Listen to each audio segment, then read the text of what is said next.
Hello, ma'am. Good afternoon po.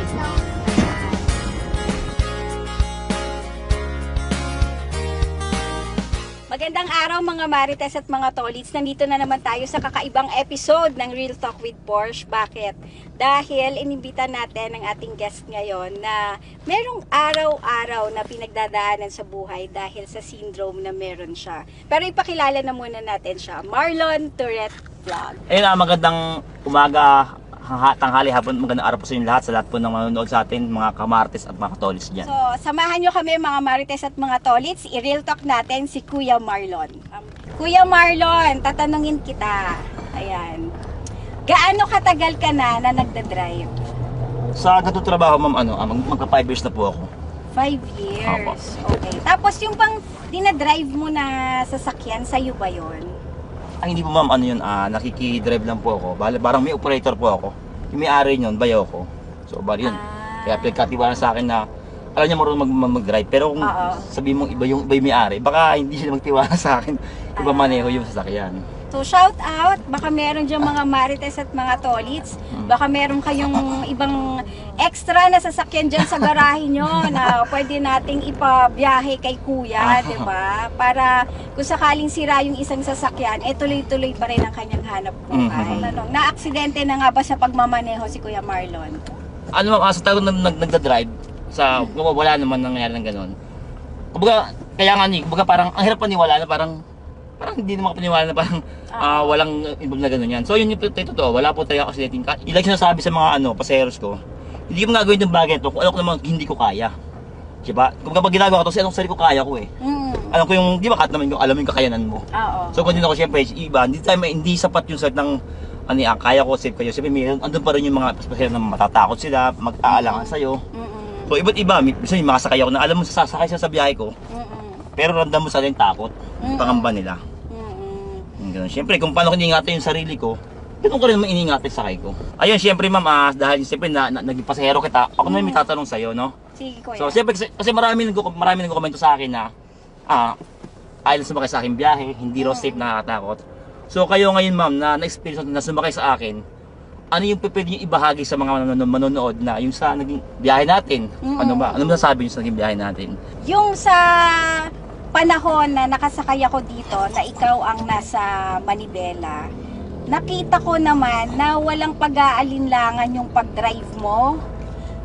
Diretso lang tayo sa daan, hindi tayo napunta sa kabilang linya.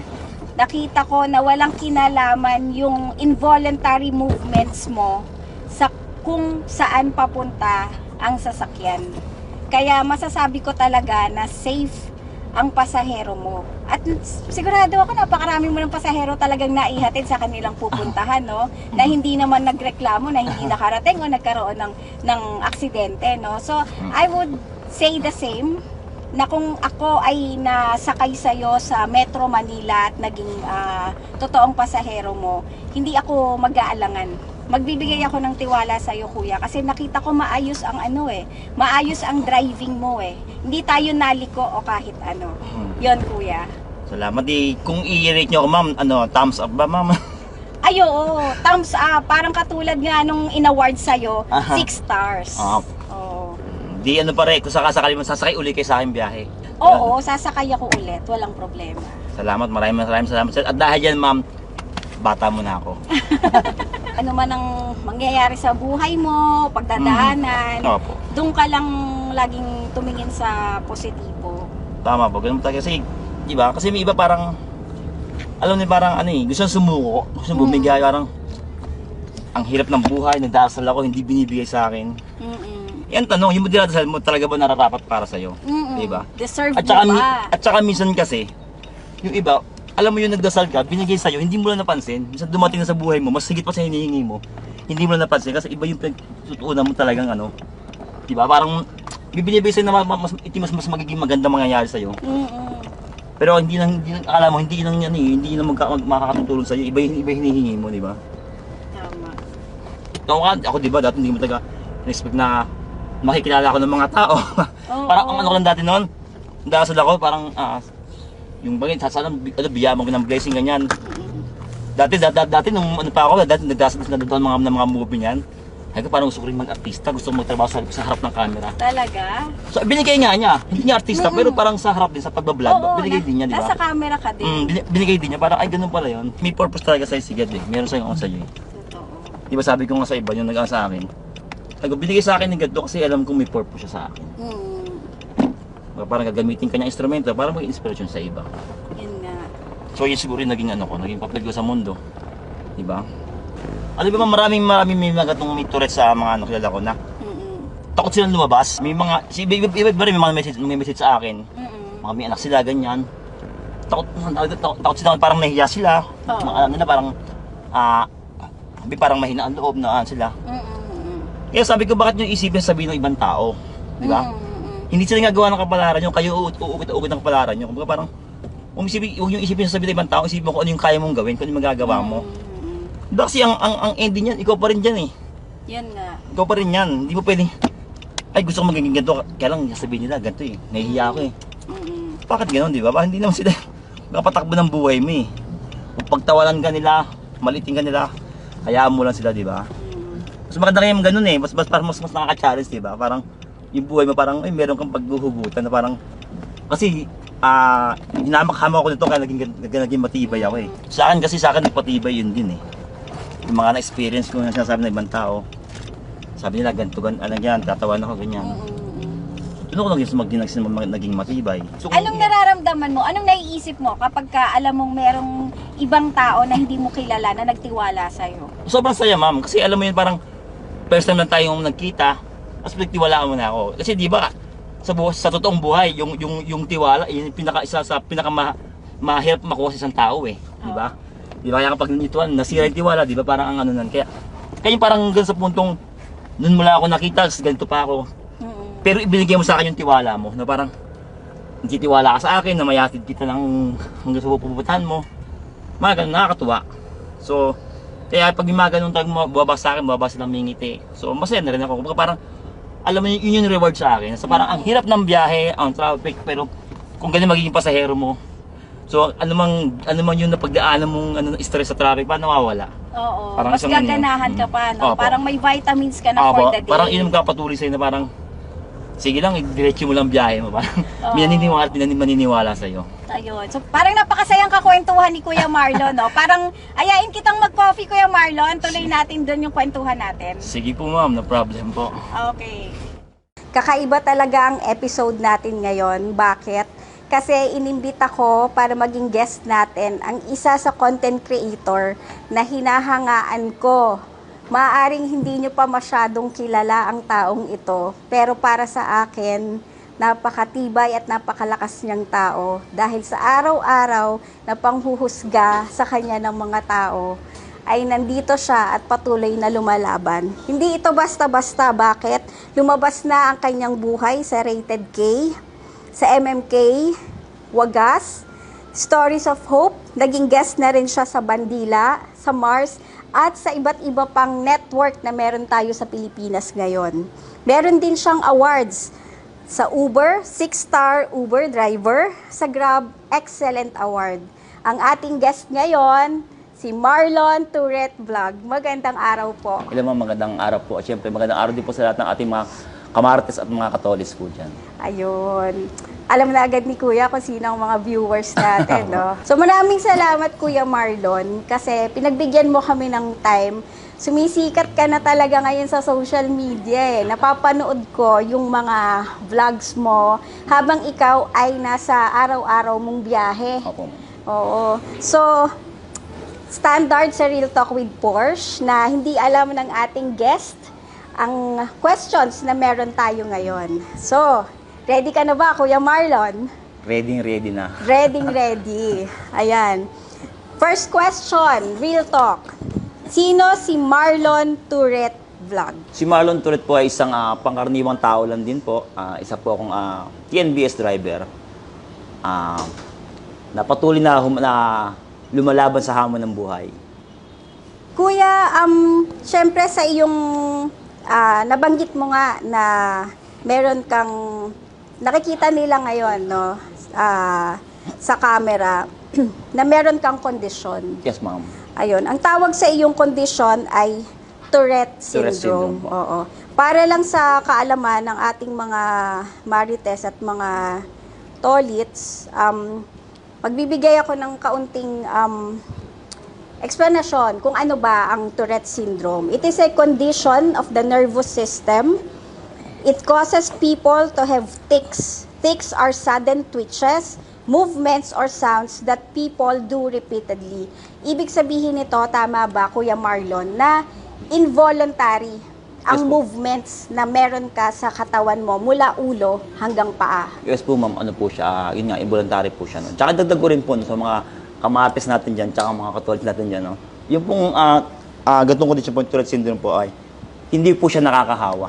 Kaya yung mga iba po nakakanya hindi po kami nakakahawa. Ang kailangan po talaga ng mga katulad namin, ang gusto lang po talaga namin talaga sa publiko, yung hindi naman namin hinihingi na kawaan nyo kami. Ang hinihingi lang namin ay yung maunawaan nyo po kami. So next question, real talk. Kailan po nagsimula ang kondisyon na Tourette syndrome sa inyo?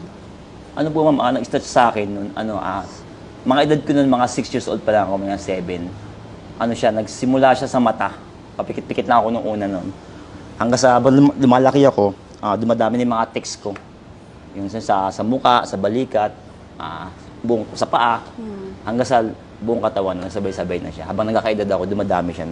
Habang nagkakaedad ka, nadadagdagan yung mga involuntary movements mo sa Opo. bawat parte ng katawan. Nagkakasabay-sabay na rin Opo, siya. kung parang nung time dati, nung mga bata-bata pa ako, may mga episode ako sa balikat, mawawala yun, may papalit na iba. Diba? Parang, basta may panahong puro sa paa lang, mawawala. May panahong puro sa kamay lang, may panahon na puro sa ulo lang. Ganun siya. Tapos hanggang sa ito, nagkaedad na ako ng ito, parang naglubas na siya lahat. Ganun po yung nangyari. So nabanggit nyo, nag-start to 6 or 7 years old kayo. So syempre, noong mga panahon na kabataan natin, maraming mga bata na mang-aasar o ganyan, lalo po yung mga hindi naiintindihan kung ano yung sitwasyon. Pwede nyo po bang ilarawan sa amin kung ano yung pinagdaanan ni Marlon nung mga kabataan nyo pa? Ano ma'am, nung time na yun, syempre yung mga kabataan, syempre hindi nila naintindihan, hindi nila alam yung kondisyon ko. Kahit naman ako, hindi ko rin alam yung nangyayari sa akin. So syempre, nandito tayo sa punto na parang talagang pagkatawanan ka, gagayahin ka. Yung mga time pa nga na parang ayaw makasilumo sa ibang tao. Kasi nga, nahihiya ako sa kalagayan ko, ayaw kong masadasib. Ang gusto kong kasama ko lang, makakilala ko na naintindihan ako. Kaya pag may ibang tao, parang ayaw kong lumabas, ganyan, ayaw kong makihalo sa kanila. Kasi nga alam ko pagkatawaran ako. So pasabak, ganun talaga yung pagiging kabataan mo. Talagang dadaan mo talaga yan eh. Kahit naman siguro yung kasi nga, kahit may ibig sabihin mga kabataan na walang ganitong kondisyon, dumadaan din sa mga ganung sitwasyon na nabubuli sila. Diba? May mga ganun. Pero mas Sa eskwelahan po ba to? Yung nabubuli kayo? Mas madalas sa eskwelahan. Tapos yung magkakaedad na rin ako, siyempre pagka yung nasa may pupuntahan kang lugar na hindi ka kilala, parang ikaw yung napagtutunan ng pansin nila. Parang kahit sa mga sa pampublikong sasakyan, alam mo yun, parang pagtitinginan ka ng mga tao sa paligid mo.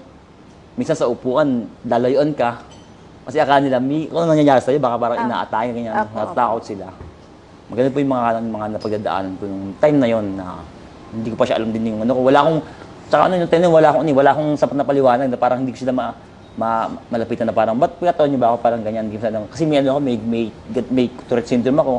Ganyan, wala. Ang parang pag minsan yung ginagawa ko naman pag nung time na yon, bago ng paglingon ko, may nakita ko parang pagkataon ako, ginagaya ko.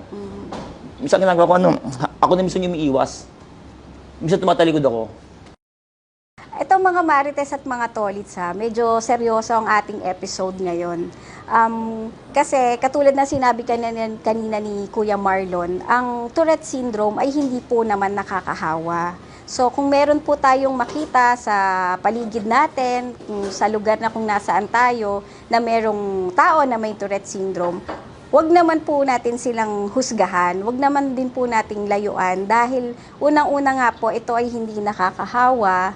At ang isa pa, wala naman po silang gagawin sa ating masama dahil sa involuntary movements nila, wala pong magiging masamang epekto ito sa atin. Bagkus unawain po natin sila dahil katulad natin, tao din naman po sila na may damdamin. Ayan, yan po ay isang panawagan. Next question, real talk, Kuya Marlon. May pamilya ka na ba ngayon? Yes po, ma'am, meron po. At meron akong 3 anak. 3 anak. At ano pong pangalan ni Madam? Rio. Madam Rio. So, paano po kayo nagkakilala ni Madam Rio? Nung time na yun, nagtatrabaho sa Laguna. Meron, Ano pong work niyo doon? para siyang yung company na yun, sa fiberglass. Magawa kami ng mga bathtub, ganyan. Nag-OJT sila. OJT. Parang kasi nung school nila noon, parang wala pa sa atin nung parang mga, doon yung K-12. Yung eskwela nila, meron silang parang PPR na tinatawag. Parang vocational course na rin. So, nung time nag-OJT sila doon kami nagkita. Nung time kasi na yun, nung time na yun, may tics akong kumikindat-kindat. Kumikindat? Yun pa lang yung ano mo noon, kindat-kindat. May mga tics na rin ako, ma'am. Kaya meron akong parang episode na gano'n na, yung isang mata ko, kumikindat siya. Yung isa? So, sa kanya, napatingin ako. Tapos siya, ngumiti siya. Nakindat ka pala? Parang hindi ko na nakindatan siya. Pero ngumiti-ngiti siya. Di parang ako, napangiti na rin. Tsaka ako naisip na parang dahil siguro sa tics ko. Parang nakatulong yung parang mayroon din na parang may siguro parang hindi yung tics ko na yun yung kanya namang parang role sa buhay ko na parang kikindat ka sa mga babae kung sino yung ngumiti sa'yo. Kung parang pwede mo siyang ligawan. Yun, doon kami parang ngumiti siya. Tsaka naisip ko, mabait, makakapalay ng loob. So, ayun, tsaka siyempre, isa pa, bukod sa pagkindat, medyo may appeal din naman tayo ng dating na yun.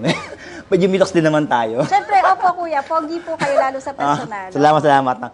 Yun, so yun, dahil nga sa iyong, dahil nga sa napasin ko, parang madali siyang kausapin kasi nga, sa simple ganun, ngumiti siya. So doon nagsimula ako manligaw sa kanya. Pero alam niyo ba, ma'am, ang isang hinangako sa asawa ko, noong time na yun, hindi niya ako tinanong kung ganito ako. Sa syndrome niya? Hindi tanong, bakit ganyan ka? Napagpapatulan ka ng mga tao. Hindi, hanggang sa mag-asawa na kami. Hindi na napag-usapan niya na parang... Talaga? Oo, parang tigilan mo yung ginagawa mo. Kasi yung mga tao, pagtatawaran tayo ng mga tao. Yun ang isang sa niya, yun ang isang talagang... alam ko na hindi madali para sa kanya, na may asawa siyang ganito. Hindi niya ako tinignan sa Physical? Oo, bagat tinignan niya yung kabutihan ng puso ko. Na seryoso at totoo ako sa kanya. Siguro yun nakita niya sa akin. Hindi nakita na parang, hindi ka dahil ganyan ka, hindi ka makapas sa akin, hindi. Yun ang sa niya, parang, yun nga, matapang din yung hirap yung sasabihin ng ibang tao sa kanya.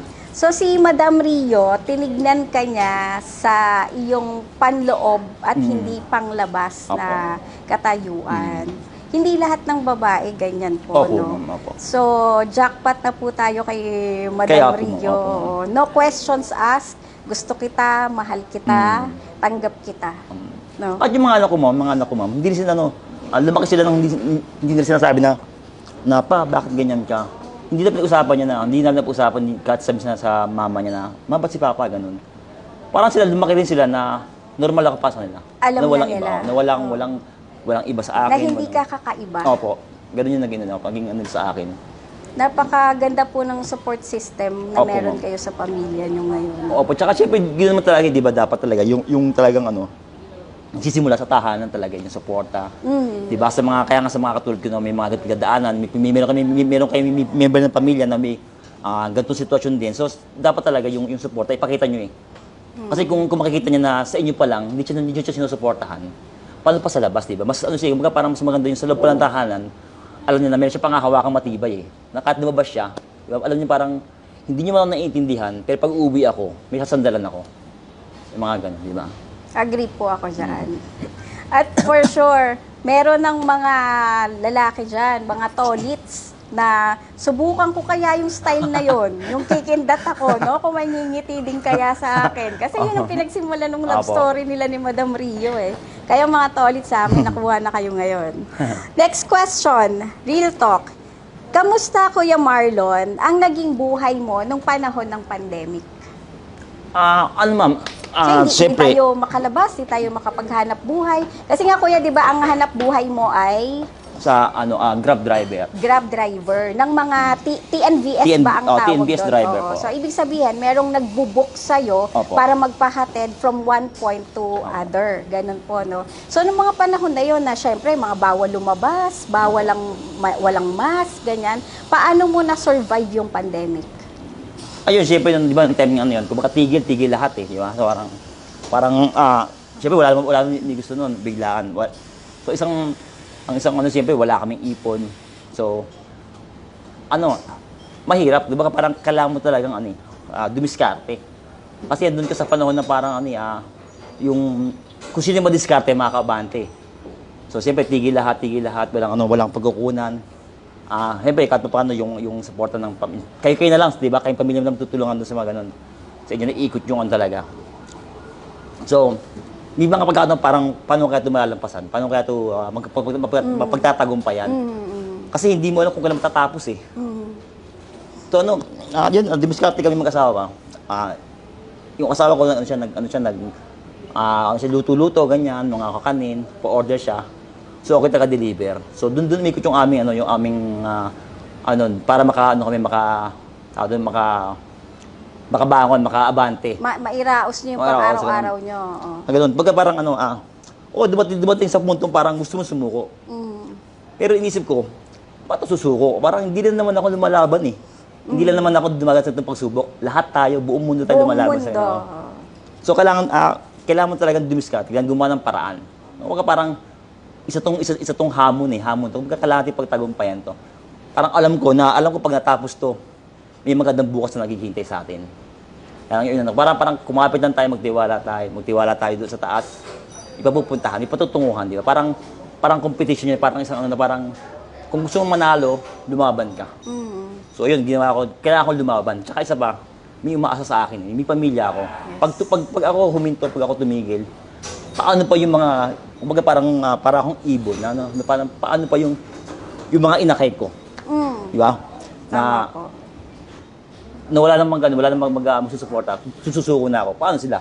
Na parang ako na inaasahan nilang matapang, matatag, na ako dapat yung talagang pagkukunan ng lakas.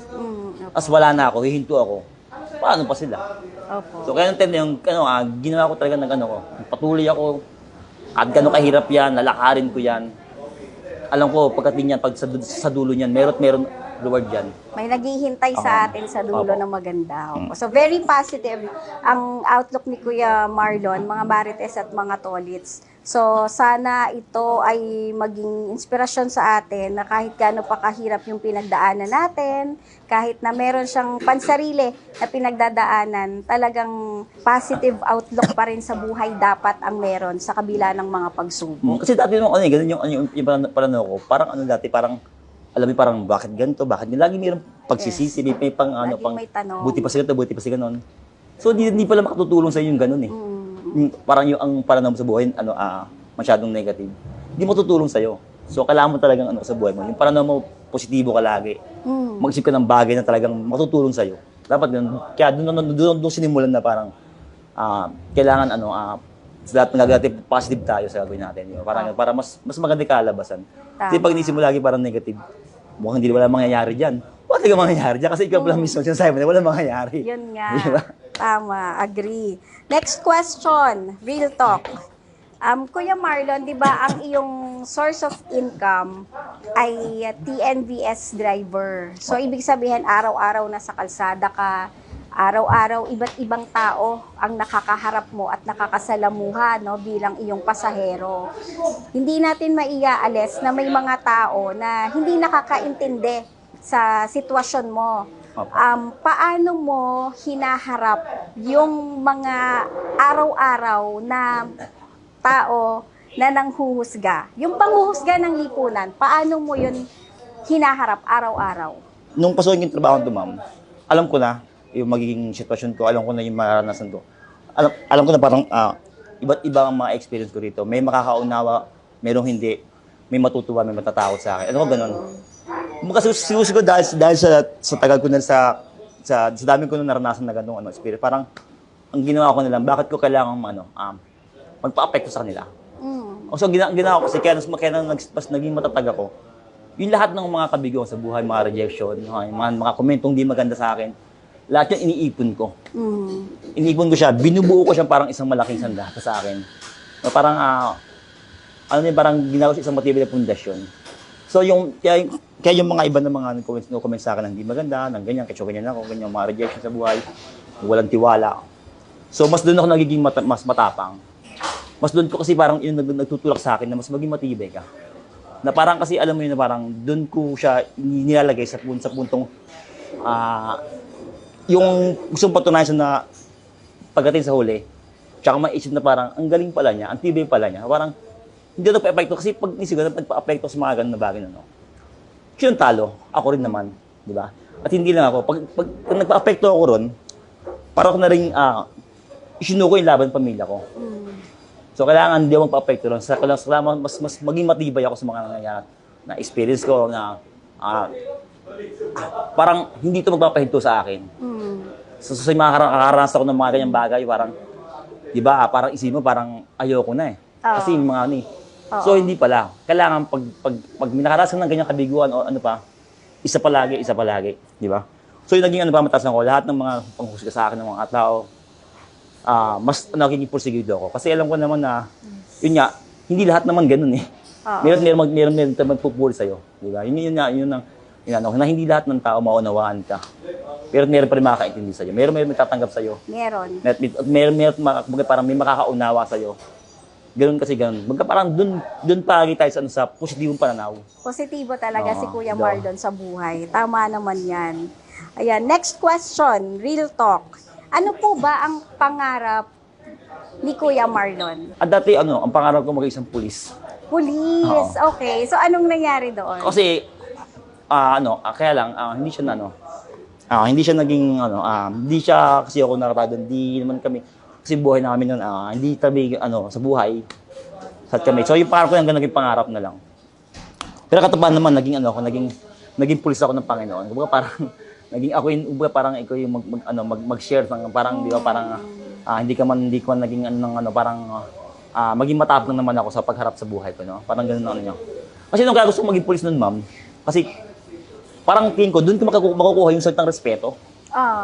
Kasi pag, di ba nga mga tao, pagkatawanan ako, ganyan, makita ka, uy, ganyan, katawanan ka, kung kutsa-kutsain ka. Naisip ko, imagine ko, paano kung may baril ako sa bebang ko? Mga tao matatakot sa akin, tsaka parang hindi nakaganunin. Kaya gusto ko noon, maging pulis ako. Yun ang naging isip parang katakutan nila ako, nung bata ka. Parang katakutan nila ako. Kasi mukhang matapang ka. So marami pa ng paraan ng maging pagiging matapang. So, nung lumaki ka, yung pangarap mo na maging police, nagbago yon. Siyempre, nagbago na yung outlook mo. Dahil hindi pala sa pagiging police lang makukuha ang respeto ng ibang tao. So, ano na ngayon ang pangarap ni Kuya Marlon dahil nga hindi ka na natuloy na magpulis?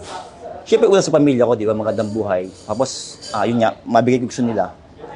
Tapos pangarap ko din ngayon na maging sa mga kumbaga parang unti-unti naman nabibigay din na yung maging sa ibang tao, maging inspirasyon sa ibang tao na yung nagiging ko nila pintuan sa iba na para alam niyo nandoon sila sa puntong nawawala sila ng pag-asa. So parang gusto kong magbigay nung time na parang di ba yung panong pandemic na yan, lahat tayo nasa gitna ng dilim. Parang nawawala pag-asa. So parang gusto kong magbigay ng liwanag sa iba. Na parang hindi pa ito yung hindi ito yung huli. Parang huwag mo isiping wala ka na magagawa sa buhay mo. So parang yun parang kailangan ng tao ng inspirasyon. Tama. Kaya kailangan ng tao ng yung isang may lumabas na magbubukas ng pinto para makita ng liwanag. So nangyari naman parang at paano may mga naniniwala rin naman sa akin. Yes, kasi ang page ni Kuya Marlon ay Marlon Tourette Vlogs na meron ng almost 700,000 followers. Congratulations, Thank you, Kuya. Ibig sabihin, halos 1,000,000 ang taong sumusuporta sa iyo ngayon at nagbibigay ng respeto. So, Salamat. goal achieved na tayo doon. Hindi mo pala kailangang maging pulis para makakuha ng respeto ng ibang tao. Dahil ang simpleng maging ikaw lang, maging natural ka, may respeto na ang tao sa'yo. At ako din, sir, mataas po ang respeto ko sa inyo. Next question. Real talk. Ano ang mensahe mo sa mga nanunood at supporters mo ngayon? Marami tayong pagdadaan sa buhay. Parang marami tayong ang buhay maraming challenge, na maraming pagsubok yan. Marami kang daan na pwede mong tahakin, no? So, bisa mamamali ka ang daan na papasukin mo. So, wag mong sukuan, wag kang susuko. No, pagka parang kung tingin mo mali, nasa mong daan, kung kayang bumalik sa simula, balikan mo para piliin mo yung daan na alam mong tama. At huwag nang balikan yung daan na dati mong dinaan na alam mong mali. At syempre sa mga sumusuporta sa akin, so maraming salamat sa tiwala niyo sa akin. So, gaya sinasabi ko, hindi ko marating to kung wala kayo. Kumbaga kung ano man yung narating ko, malaking parte kayo noon at kayo ang naglagay sa akin doon. Yes. Maraming salamat sa inyo. At dahil sa inyong mga comments ay nakita ko at natagpuan ang page ni Kuya Marlon. Kaya Salamat. ngayon ay kaharap natin siya ngayon. Ayun. Next question, real talk. Kuya Marlon, kung ikukumpas ko ang aking kamay, kunyari ako ay may kakayahan Opo. na mapunta tayo sa ikaw, sa isang lugar, panahon o pangyayari, pwedeng sa past o pwedeng sa future, saan kaya ito at bakit? Siguro gusto kong balikan yung pagiging kabataan ko. Bakit? Gusto kong balikan. Kasi gusto kong tawag doon pa lang simulan ko na yung gusto kong misyon na tawag doon yung sa mas yun sa mga tao na maging mamulat sila sa yung magbigay ng kasi parang tawag doon magbigay ng sa mga iba ng lakas ng loob sa anumang hamon ng buhay na pwede mong pagdaanan, pwede mong maranasan. Ganun. Pagka parang dapat pa lang sa simula pa lang, parang nagpe-prepare ka na, bata ka pa lang, prepare mo na yung pwede naman. Pagka parang ako, nung maging parang ako sa buhay ko, medyo may edad na rin ako. Doon naisip na parang, di ba yung time na parang, yung mga panahon pag sumuko, na ganyan. Pero dapat, gusto kong balikan siya yung pagiging kabataan ko, doon pa lang magbigay na ako ng inspiration sa marami, magbigay ng lakas, di ba? Para, na ang buhay, marami dadaanan dyan, maraming tatahakin dyan. Hanggang sa tipong parang gusto nang sukuan, pero hindi pala. Kailangan mo itong lumaban, kailangan magpatuloy. Parang gano'n. Sa buhay, laban talaga. So, Laban. gusto mong bumalik sa past para sana mas maumpisahan mo na yung goal mo Opo. na meron ka ng ma-uplift na mga tao, Opo. ma-convert mo Oo. yung mga problema nila into positive, ganon. Oh, okay. Maganda yan, kuya. Ayan. Yun ang last question na meron ako sa iyo ngayon. Huwag ka nang kabahan, kuya. Sabi kasi ni kuya kanina, off-cam, sabi niya, medyo mas meron siyang tics sa kanyang katawan kapag medyo kinakabahan siya. Merong parte dito, Kuya Marlon, nahihingan kita ng nomination kung sino yung gusto mo na i-hot seat natin dito sa Real Talk with Porsche kung meron kang kaibigan o tao na inspiring ang buhay para sa'yo. So, I nominate. So, yun, mga kamarites at mga katolis dyan, no? Siguro